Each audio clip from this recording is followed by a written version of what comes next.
We're going to start. Good evening. My name is Ron, and I'm from Moreshet, Mordechai Anielewicz Memorial and Educational Center and Research Center. This evening, we are hosting Dr. Lisa Pine. The topic of her lecture is Hunger, Food, and Food Memory at Auschwitz. We'll have 45 minutes of presentation or lecture, and then approximately 15 minutes for questions.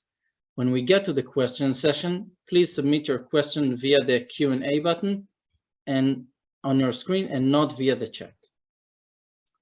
Lisa Pine is Associate Fellow of the Institute of Historical Research in the University of London and Fellow of the Royal Historical Society in the United Kingdom. She is the author of many books, such as Nazi Family Policy, 1933 to 1945, Hitler's National Community, Society and Culture in Nazi Germany, Education in Nazi Germany, and Debating Genocide. She's the editor of Life and Times in Nazi Germany, The Family in Modern Germany, and Dictatorship in Daily Life in 20th Century of Europe, as well as numerous journal articles and other publications. An expert on the history of Nazi Germany, she has contributed interviews to many TV documentaries and documentary series on this subject. So, after this preview, Lisa, the floor is yours. Thank you very much, Ron. Thank you for such a lovely introduction. And thank you to Moreshet for welcoming me to join you tonight. It's a great honor and privilege. So I wanted to talk to you about some research that I've done on the subject of hunger and food memory. And I'll just launch straight in, if I may. So when we think about human memories of food, oftentimes these are associated with kind of quite big events like abundance or dearth, feast or famine. They can also be evoked through very simple or everyday experiences or associated with extraordinary circumstances. So not surprisingly, for this paper, I'm looking at quite extraordinary circumstances. I'm looking at this theme at a specific place and time, presenting an analysis of experiences and memories at Auschwitz. This was a unique setting, and as Sybil Steinbacher rightly contends, the testimony of victims is indispensable for any engagement with the subject of Auschwitz. And so I'm going to be looking at quite a lot of testimonies from different survivors. Certainly at Auschwitz, as Italian survivor Primo Levi noted, the terms eating, food, and hunger had meanings totally different from their usual ones. When we are not hungry and have not known hunger or starvation, it can be easy to think of food as something about which we have options. We choose when and what to eat. We even take food and drink for granted. Certainly, the opposite was the case in the extreme circumstances at Auschwitz. If we think about choice there, then we're talking about a choice of what to swap in order to obtain food, or what to exchange food for. For example, Levi recalls an occasion when a fellow prisoner named Grigo asked him to write a letter to his fiancée for him in exchange for half a ration of his bread. Liana Milu, Italian survivor, describes Lily, another prisoner, who saved 2 cabbage leaves in order to exchange for having her cards read by a fellow prisoner who happened to be a fortune teller. So these are just 2 examples out of many, many instances of survivors recalling the exchange of food. Alternatively, at Auschwitz, choice was about sharing or not sharing. And indeed, choice was about stealing or not stealing.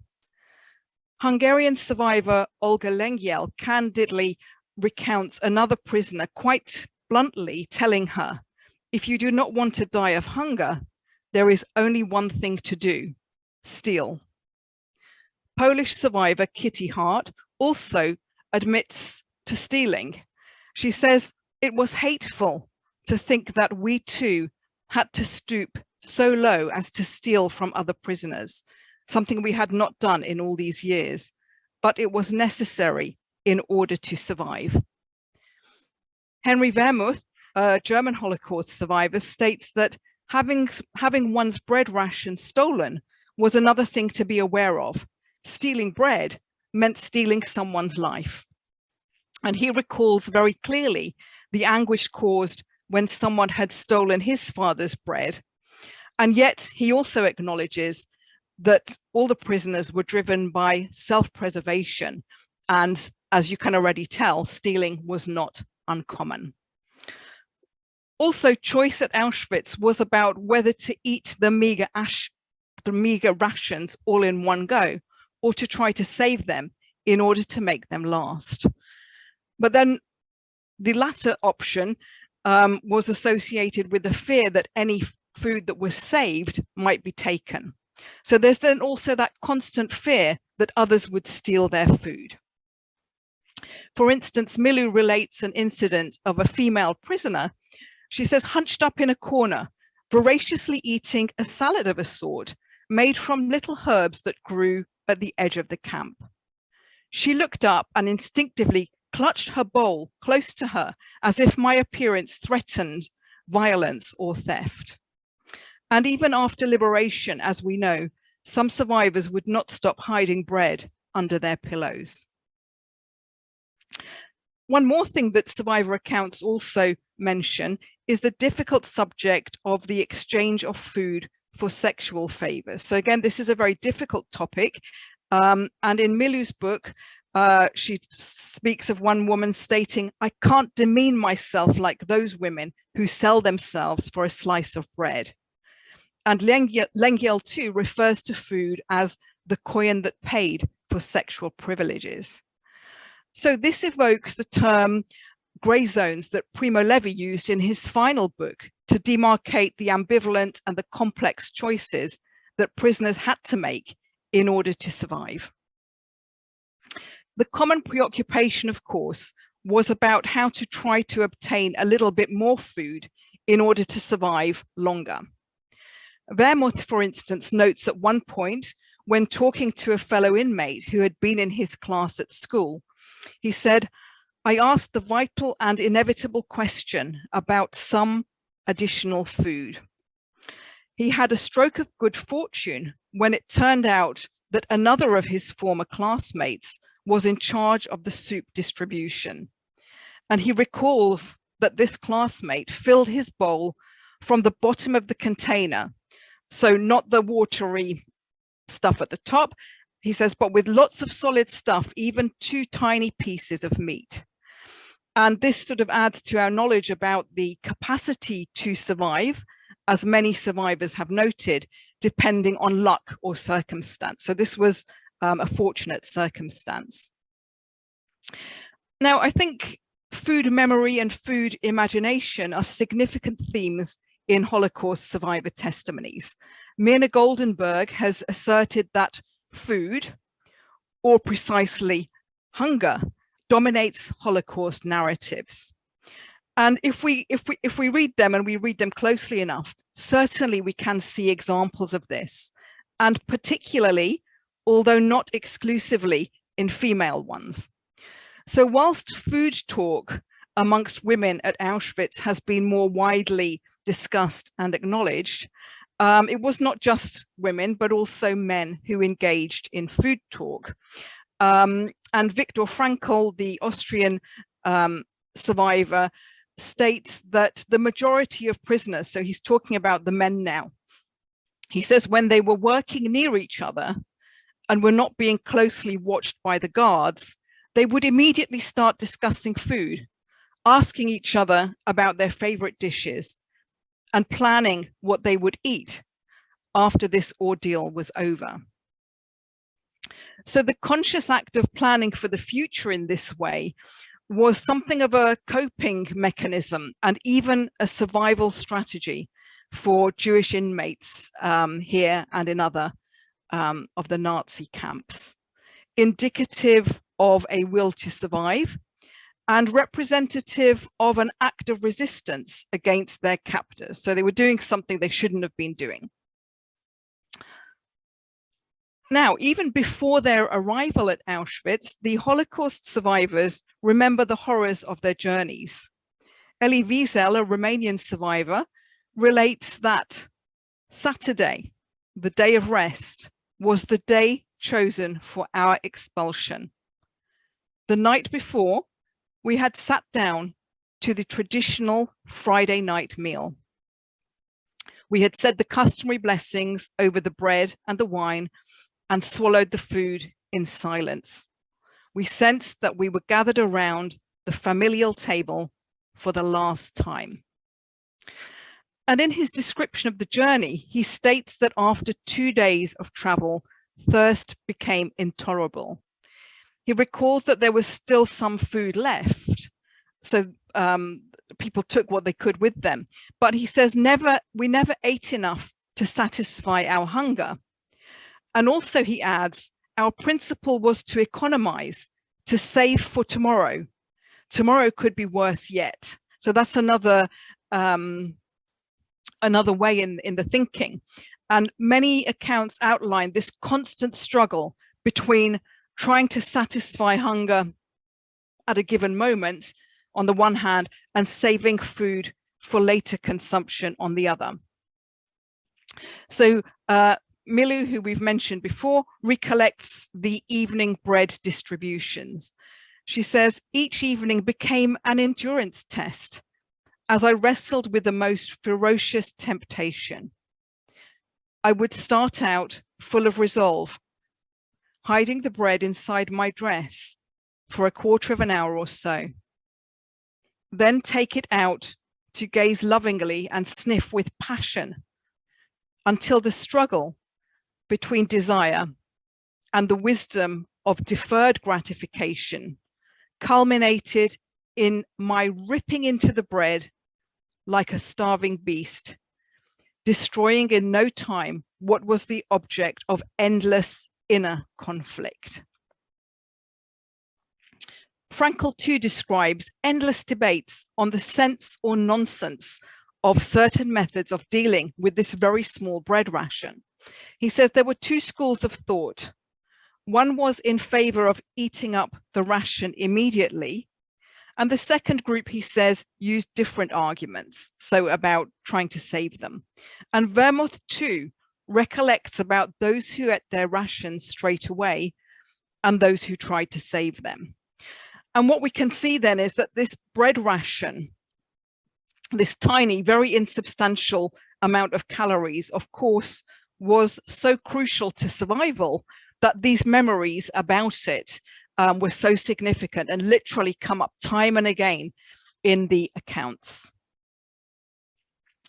To be sure, the extremely low calorific value, the poor quality, and the nutritional insufficiency and balance rapidly led to emaciation, because not only what I've just said, the small amount of calories, but also at the same time doing hard labor makes those calories go even less far. And so this emaciation came characterized by striking weight loss and muscular atrophy in a very short space of time.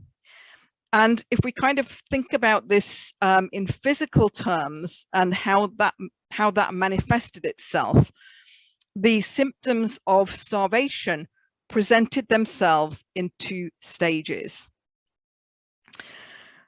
The first stage was indicated by great and severe weight loss, also muscular weakness, and progressive decline in kinetic energy,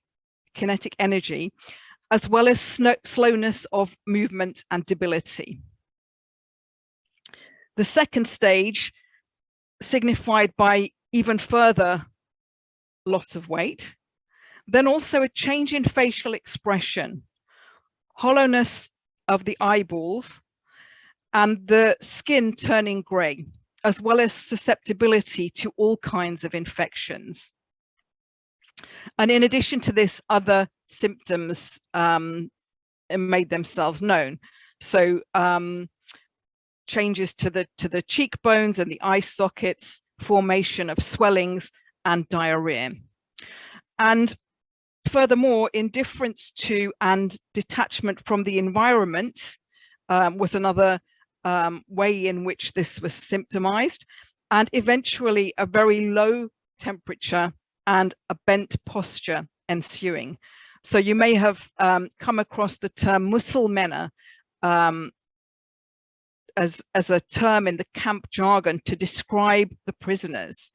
So Muselmänner, a distorted form of the Polish word for Muslim, in camp jargon then was used to describe prisoners in the terminal stages of this physical and mental exhaustion that came due to starvation. So obviously, as that suggests, we're obviously talking about really, really, really extreme circumstances, not just hunger, actual starvation and to death. So when we think then about how the prisoners were dealing with that situation, and also trying, those who managed to survive, not to succumb to starvation to death, we think about some of the things that they recall in their testimonies. So Gisela Pearl says, "We waited for the food with the same burning impatience, the same excited imagination with which a young girl waits for her lover." So there's kind of quite an interesting comparison there. And just the way she describes it, I think, is quite poignant. She says, "Dinner was the most important moment of the day. In fact, the only moment worth living for." And the food imagination here was quite important, especially in comparison to the reality, of course. So it can be that they can kind of be imagining this distribution of their ration, but of course, how awful it was when it came.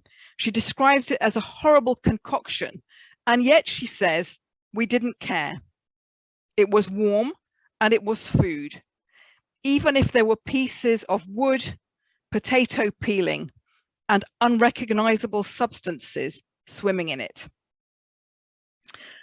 And then she describes how quickly it was over. And she sort of says, before we had swallowed the last mouthful, we already began to wait for tomorrow, because of course it never went anywhere near to filling them up. Wiesel remembers how on the day after his arrival at Auschwitz, they were brought, he with his father were brought some soup. He says, "I was terribly hungry, yet I refused to touch it. I was still the spoilt child of long ago. My father swallowed my ration." So that's day one. And then he describes how very quickly this changed. By the third day, he says he was eagerly eating anything, any kind of soup. And he also recollects good advice given to him by Stein, who was a relative from Antwerp, who said to him, "Eat anything, anytime, eat all you can. The weak don't last very long around here." And Kitty Hart, recalling a scene at noon at Auschwitz, underlines this exact same point. She says, "It was nearly midday, and from the distance, we could see the big drums being carried out from the kitchens. I had seen these before in the prisons and knew that soup was coming. From nearby blocks, girls rushed up. Some soup had been spilled and the girls lay on the ground licking it off the mud. Others were raiding the dustbins in the hope of finding potato peel." So similarly to what we described with bread, many survivors describe the soup, as we can see from what I've just started to say, because that was the other main thing that formed their ration or their diet. Czech survivor Felix Weinberg relates that the soup tasted chiefly of hot water. The other constituents were largely root vegetables, dried vegetables, strips of cabbage leaves. And then again, this other camp jargon, they said this was collectively known as Stacheldraht, or barbed wire. So just these kind of strips with almost no calorific value. And Kitty Hart also recalls the first time she ate the soup. She said it was horrible, tasteless stuff. It had a few bits of potato peel and some swedes floating on the top. I tried it and I felt sick, but I was much too hungry to leave it. And so we see these kinds of recollections repeated time and again through the survivor testimonies and narratives. Wiesel describes how all that mattered to me was my daily bowl of soup and my crust of stale bread. The bread, the soup, those were my entire life. I was nothing but a body, perhaps even less, a famished stomach. And so, as I said, this is why these come up as memories that are repeated among many of the survivors, and that there's never enough soup. The soup's not, there's not enough in there to feed them or even to quench their thirst, and that the bread is not enough to alleviate their hunger. Never, never, never, never enough. And Vermuth states too, our stomachs got into the dangerous habit of accepting the feeling of permanent hunger. And as I said before, the bodies then began, as he says here too, our bodies began the process of losing weight. But he says our determination, if anything, increased. And then we've got a bit more of these descriptions of exchanges that took place between the prisoners. For example, prisoners buying cooked food from others who had stolen them from the kitchens. So Hart, for example, recollects this, and I think this is a very striking example. She says, another favorite was potato sandwiches. Potatoes were cut and placed on dry bread, and listen to the language here, as though they were the greatest delicacies. So it's possible to see how the prisoner's relationship with food had changed so markedly from that in normal circumstances. So just think, the description of potatoes in dried bread as a delicacy reveals just how difficult these times and circumstances were. In ordinary times, I don't think we would easily conceptualize that as a luxury or a delicacy. I wanted to move now to have a look at sharing food. And I think this comes up quite a lot and has come up quite a lot in the female narratives, but also there in male narratives too. So starting with an example from Milou, she talks about how another girl there called Lily shared a precious gift of some cabbage leaves with two of her fellow prisoners. So some cabbage leaves were a precious gift. She says this was an incredible treat, especially as our palates were practically deadened. We could not stop marveling at the forgotten taste of these fresh, raw greens. Rena Galisson, a Polish survivor, describes clandestinely sharing a packet of macaroni that had been procured from a nearby factory, smuggled in, and shared among a few women in the laundry room.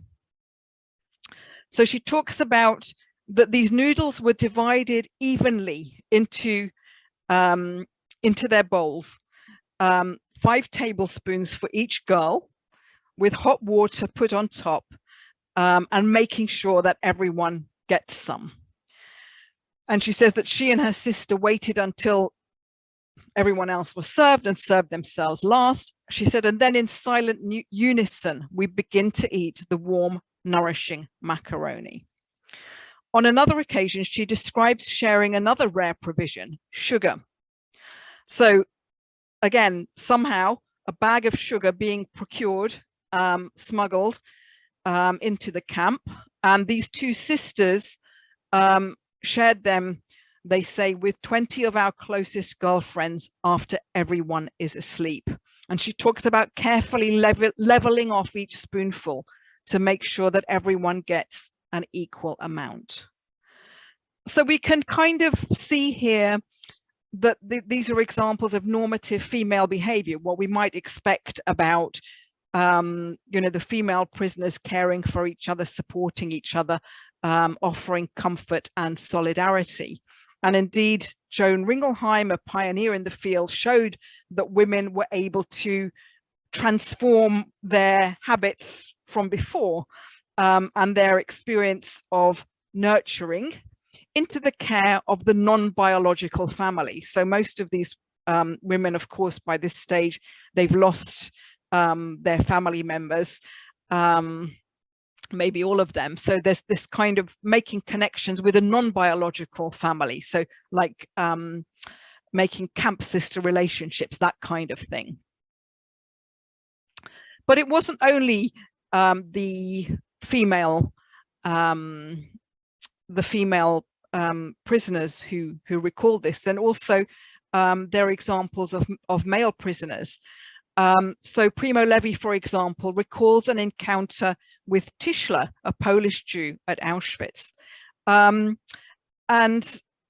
he says it was his birthday, 25 years old. This is Tischler. It was his birthday, 25 years old. He says, now by sheer chance, I was 25 that day too. We were twins. Tischler said it was a date that called for a celebration, since it was most unlikely that we would celebrate our next. So he goes on to say that he took half an apple out of his pocket, cut off a slice, and made me a present of it. He says that was the only time in a year of imprisonment that I tasted fruit. We chewed in silence, as attentive to the precious flavor as we would have been to a symphony. So very just a quite beautiful language as well to describe such a situation. And then Milou too describes sharing food amongst camp friends. She said, if one of us had the thrill of discovering a bit of potato or carrot in the soup, we tried to divide it companionably. So with her two friends, we divided it companionably in 3 parts. Primo Levi also talks about, and again, as a way of his survival, he talks about the help that he received from an Italian civilian worker named Lorenzo, who brought him a piece of his bread and the remainder of his ration every day for 6 months. And Levi maintains, as I just said, that without that help, he would not have been able to survive. In moments, and kind of in addition to that, I just wanted to add this little vignette that in moments of reprieve, Levi describes what he calls a weird soup that was provided to him every day by Lorenzo, and which he shared with his friend, another Italian Jew called Alberto. So this is what he says. In it, we found plum pits, salami peels, once even the wing of a sparrow with all its feathers. Another time, a scrap of Italian newspaper. He says, I became acquainted with the origin of these ingredients later on when I met Lorenzo in Italy. He had told his comrades that among the Jews of Auschwitz were 2 Italians, and every evening he made a round of his dormitory to collect their leftovers. And so that's the story of their soup. And this kind of sharing, as we've said, was much more commonly talked about among women and remembered by women, but also too among the male prisoner community too. So it was not exclusive to female prisoners. And then Levi also describes the extraordinary arrival of a package at Christmas in 1944, a parcel with ersatz or substitute chocolate, cookies or biscuits, and powdered milk. So all of these are incredibly unusual and luxurious items. And he describes the value, the reaction, and the impact that this had upon him and his friend, Alberto.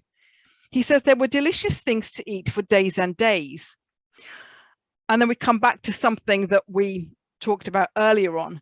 There were also serious practical problems to resolve immediately.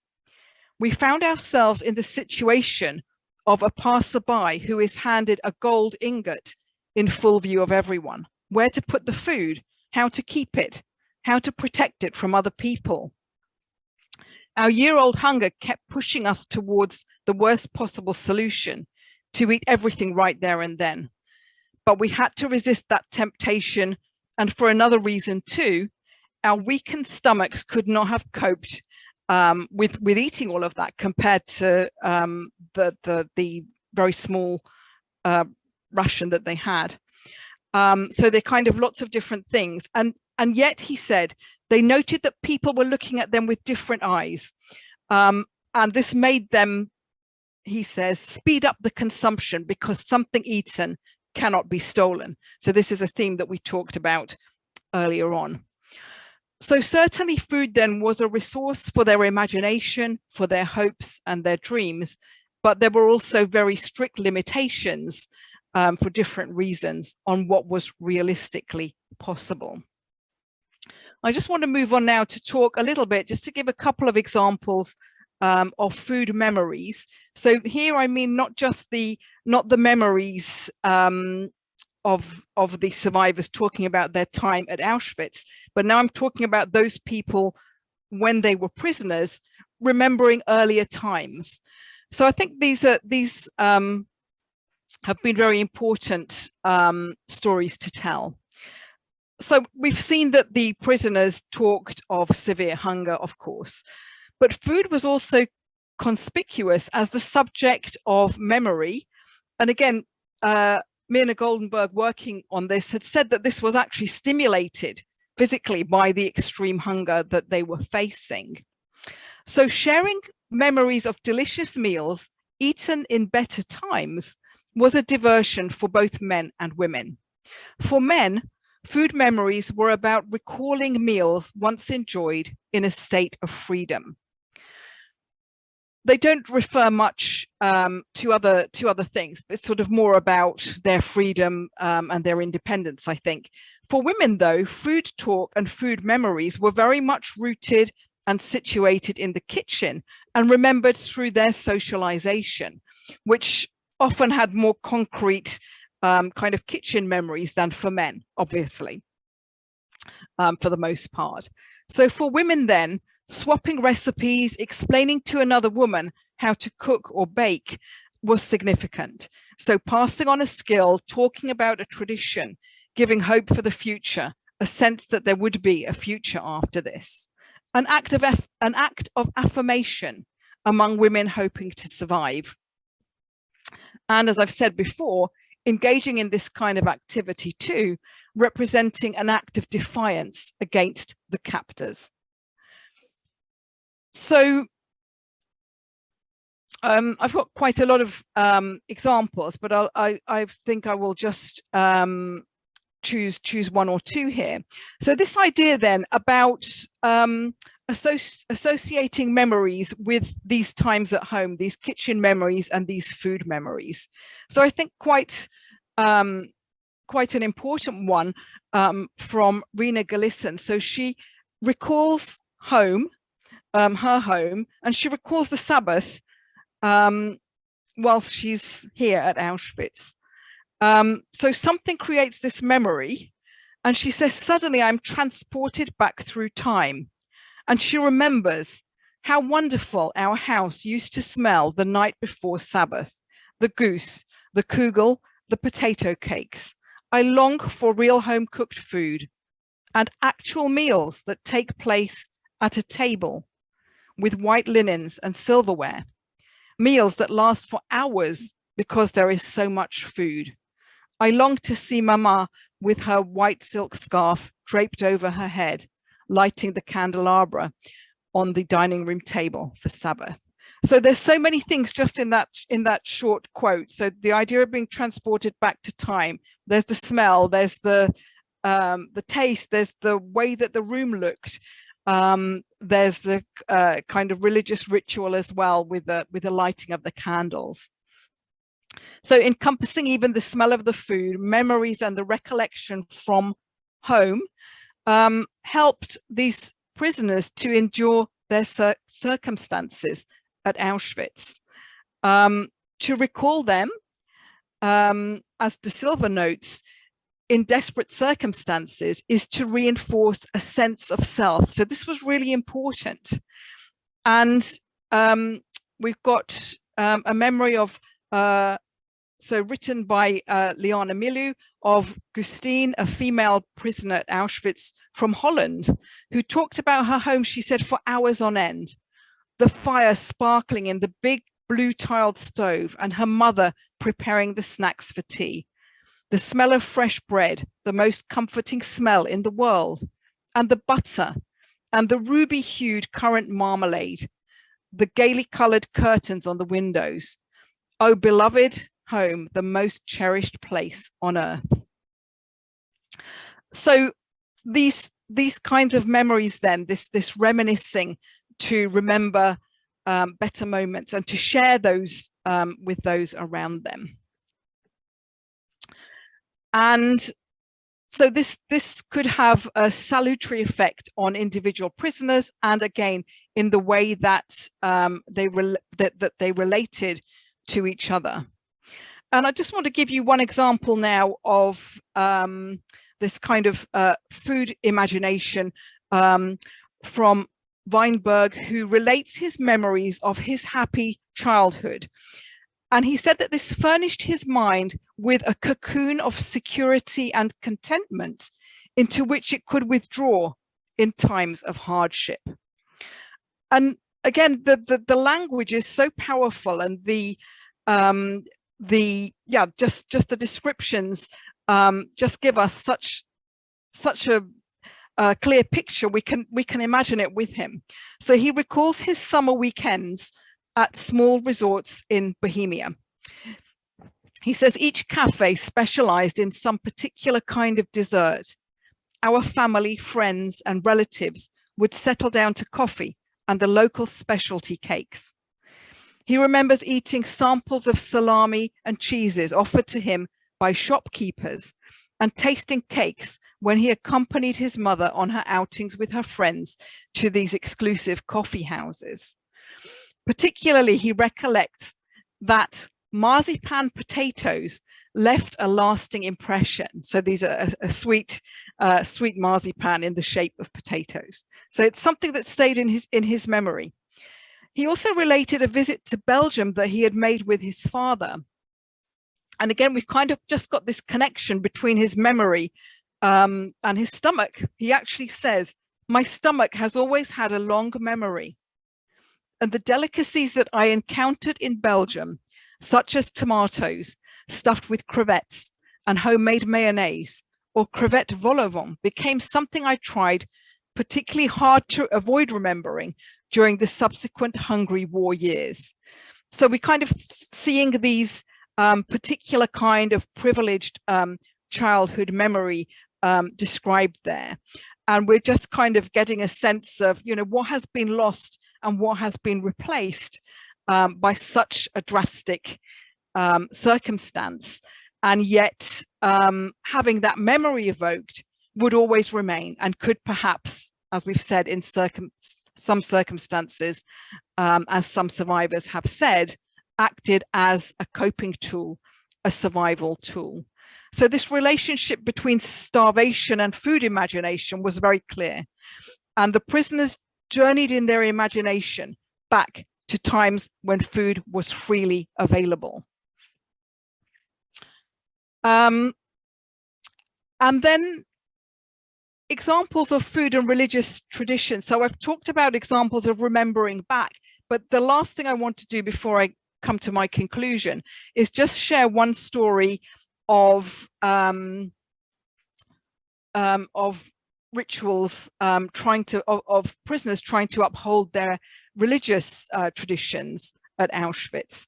So Czechoslovakian survivor Livia Bitten Jackson recalls smuggling potatoes, something we've talked about before, but how her mother saved hers in order to use them in place of candles on Friday night. So she says, one evening while shoveling snow in the yard, we discovered mounds in which potatoes are stored for the winter. We quickly dig them up and, hiding them under our dresses, smuggle enough into the camp to allow each of us one potato. We wash them in the toilet and eagerly await our bedtime. Noiselessly and with the utmost care, so as not to attract the attention of the guard, we bite into the hard, delightful skin of the raw potato. So the delightful skin of the raw potato. However, she says, Mummy saves her potato. For Sabbath lights, she says. Friday at sunset, Mummy kindles her Sabbath lights in the carved out potato halves using oil smuggled from the factory and threads from our blankets for wicks.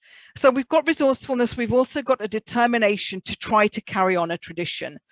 And the same similar example for Hanukkah lights, and also a lot of memory too about Yom Kippur and the Day of Atonement and the different ways in which these Jewish prisoners kind of dealt with it, and it's kind of very interesting. But maybe I'll tell you more about that in the question time if there's time. So I'll just come to a few points of conclusion now. So what I've done in this paper is to share with you an analysis of a range of Holocaust narratives of Jewish survivors of different genders and nationalities in order to reveal not just the circumstances of hunger and starvation, but also the role of food memory and indeed of food imagination in the Holocaust experience.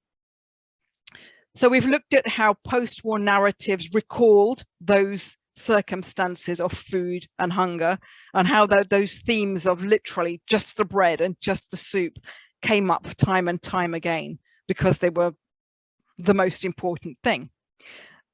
Secondly, how they recounted their recollections at Auschwitz of food in earlier times. So those memories of home, of better times. And then thirdly, as a way of their desire to survive and some kind of commitment to the future. So an analysis of the memories of food at Auschwitz in Holocaust survivor narratives and testimonies adds an important perspective to our understanding of both experiences at Auschwitz and of Holocaust memory. Food imagination too, we could see as a coping and as a survival mechanism, and they do talk about that. Also as an act of defiance and a commitment to a future life after liberation.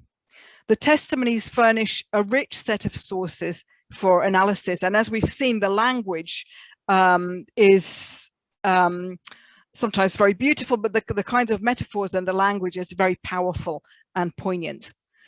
And there's something there also too, I believe, that attests to the strength of the human spirit. So we've got extreme hunger, starvation as a permanent feature of life, and yet prisoners somehow marshalling, harnessing the resources to talk of previous times, even and especially of food memories in spite of this. And yes, the food talk at Auschwitz was more prevalent among women than among men, and the historiography is kind of talked about that more as it's kind of been developing. But I think it's important to say and to note, as we have done here, that if you look for this in the male survivors' writings, you can also find it too. So not always exactly in the same way, but certainly we can find that there too. So these food memories could be extremely evocative as we've seen, bringing back memories not only of eating food, but also of place and of setting. Food, or lack of food, more properly, was an effective trigger of deeper memories, of feeling, of emotions too, impacting both the body and the mind. Food imagination too, as we've said, was used as a coping strategy by prisoners, providing both emotional and spiritual escape, as well as a distraction from their dire and desperate circumstances. And as we said, sometimes additionally, as a way of staking a commitment to a future after their release. Okay, thank you so much, Lisa, and for this really intriguing and interesting lecture. Now we move on to the part of the questions from you, the audience of this webinar. So I ask you to submit your questions under the Q&A button. And Lisa, if it's all right with you, we're going to start with the first question that's already been submitted. And the question is, what was the diet of functionary or prominent prisoners?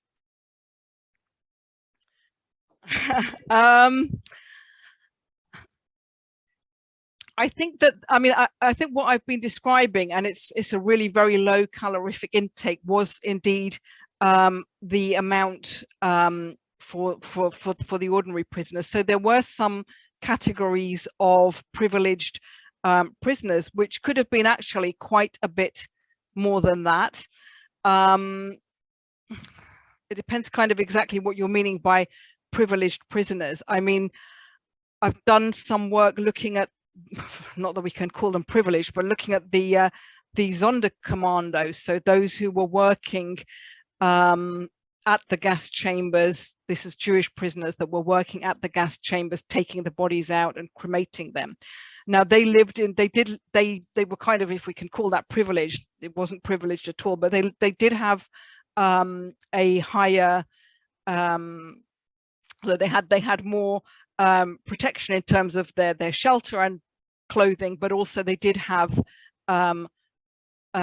more food, and also it has to be said they could turn to alcohol as well. So this was available to numb, I think, and cigarettes too. So they did have, but that was certainly not the case for the majority of the prisoners. Thank you. It's written to maybe specific. The question is more about capos and Blockhalteste. Is there a difference in their rations or? Yeah, I mean, I haven't actually done. It's a very interesting, and it's a great question. But I haven't actually read any particular of those that I can recall. I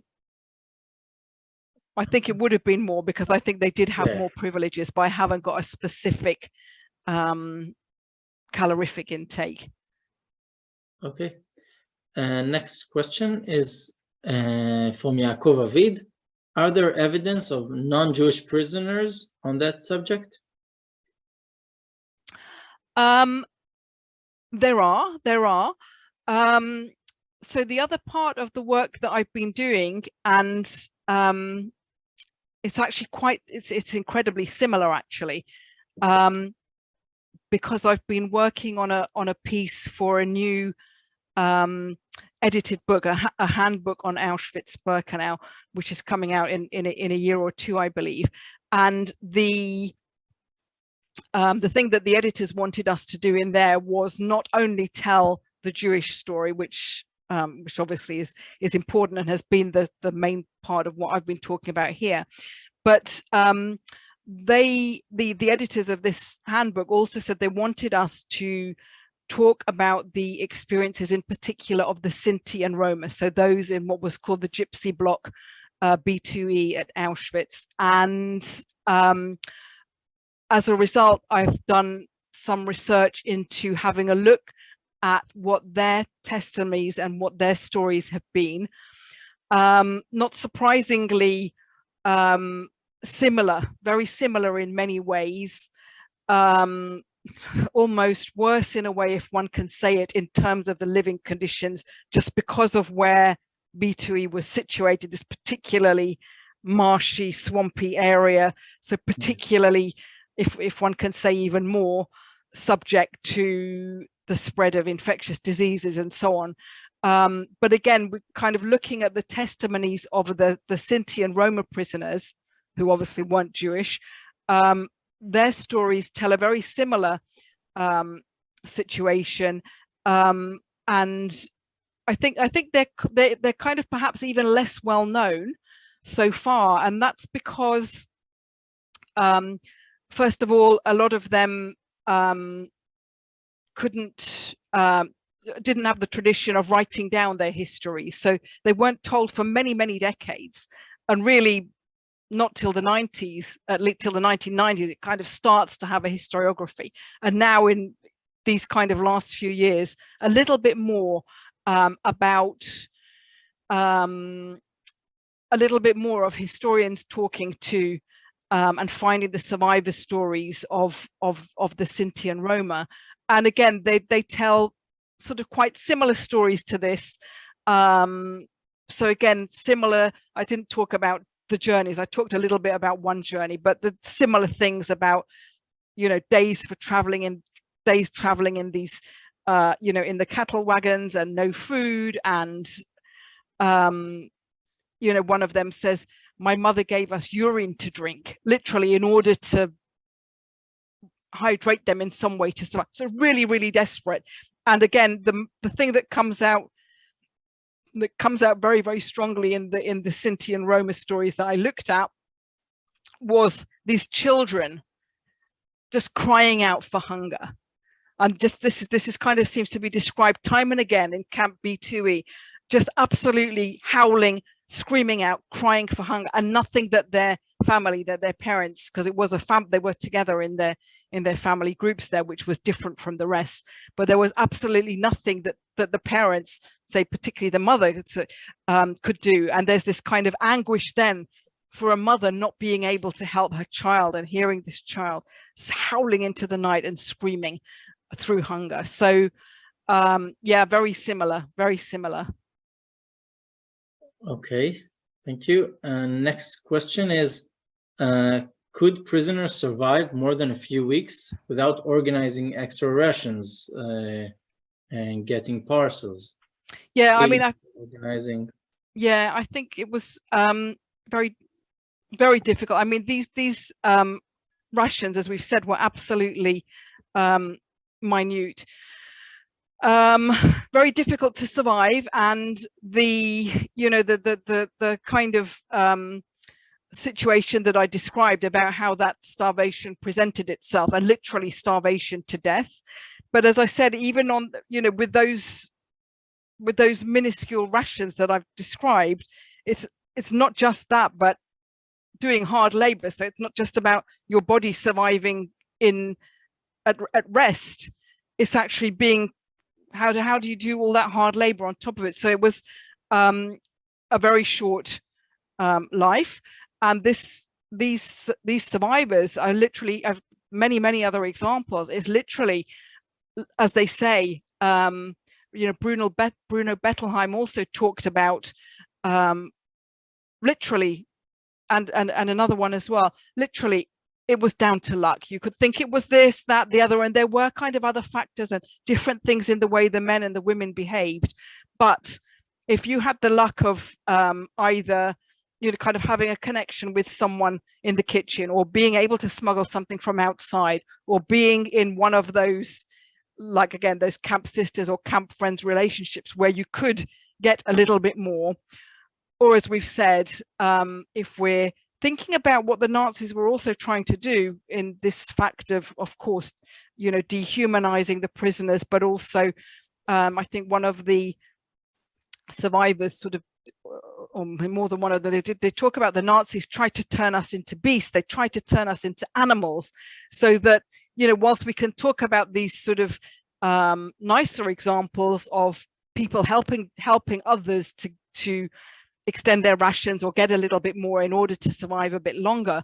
You know, on the other extreme, as we've said, there were others who would resort to stealing or wouldn't think twice about that as a matter of survival for themselves too. So it's just incredibly difficult. And yeah. Thank you. Next question by Marty Bloom. He wrote, thank you for this powerful presentation. You mentioned the poignant story of Primo Levi and Tishla, the Polish prisoner, sharing a precious apple on their shared birthday. Did Tishla also survive? I don't know, because I've only read it from Levi's point of view. Actually, I haven't looked into that. I'm sorry. Okay. So move on to the next question. We know that, for example, in the Warsaw Ghetto, a huge amount of the food that was actually in the ghetto came from smuggling. Is the extent of food smuggling to Auschwitz known?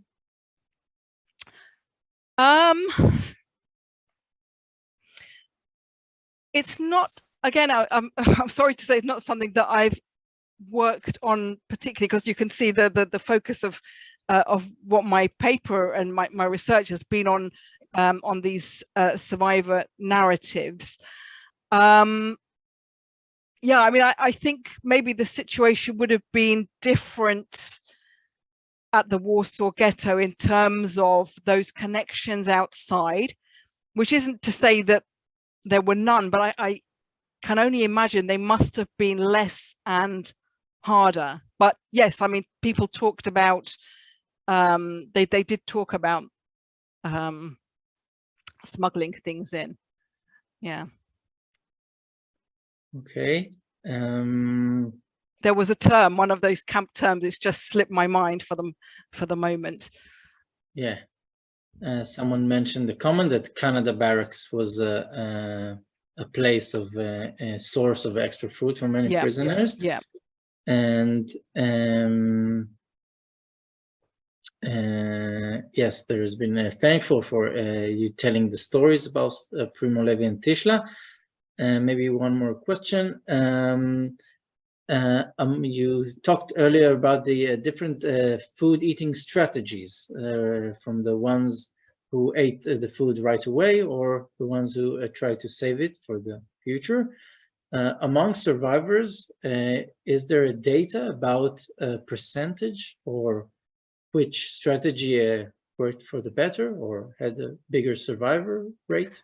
I haven't. I mean, I've not done anything kind of quantifiable. I think I suppose what I found interesting in what I was reading, and in that they came up in so many of them, was this. It's kind of just the way that the theme, I think, that was what was important to me or interesting to me, was the way that the theme of this came up, and you kind of read another one and it's kind of in there as well. So it was obviously something clearly something that they did have to think about. And I mean, I don't whether that had any impact in reality on survival, I don't know. But certainly what seems to have been quite well documented is a point that I mentioned quite early on, that idea that if you saved your ration, there's always that fear that someone would steal it. And we kind of see that as a repeated theme as well. And very much that idea about, well, if even in the period after, just this idea of hiding, and, you know, I'm sure it had all sorts of broader consequences after the war in terms of people, you know, those survivors' relationships with food, and indeed how that went down to the second generation and maybe even down to the third. I know we're probably nearly finished, but I just wanted to mention a very interesting and lovely book that came my way, which was, and it kind of just sort of is a kind of a bit more hopeful way to end, because I know some of what I talked about was extremely bleak. There's this beautiful book which I have actually in my kitchen, so it's not with me here. I should have brought it, I'm sorry. But it's actually from Auschwitz Birkenau Memorial Foundation. So from the center there, they've collected kind of a lot of recipes as a recipe book of the survivors. And it kind of sounds weird, and they've sort of written that actually they've written it and explained it very nicely in their introduction to the book. It sounds a bit weird. Why would you have a recipe book? But actually, when we're kind of thinking about preserving a memory, keeping hold of a tradition, saving something of your mother's recipe, your grandmother's recipe from that generation, and they're long dead, of course, because of the Nazis, they're dead. So something about saving those traditions, and really interesting, I found. So a lot of those survivors obviously found their way to the United States to make their new lives, or wherever else. We know that there was a wide range of places that people went. So quite a lot of them were actually from America. And then you've kind of got these people who are now so one that I read quite a lot of them. So you've kind of got, for example, someone who was a young boy separated from his family, and he remembers his mother's and his grandmother's recipe for this lovely sweet dessert called Stonikers, they were called, from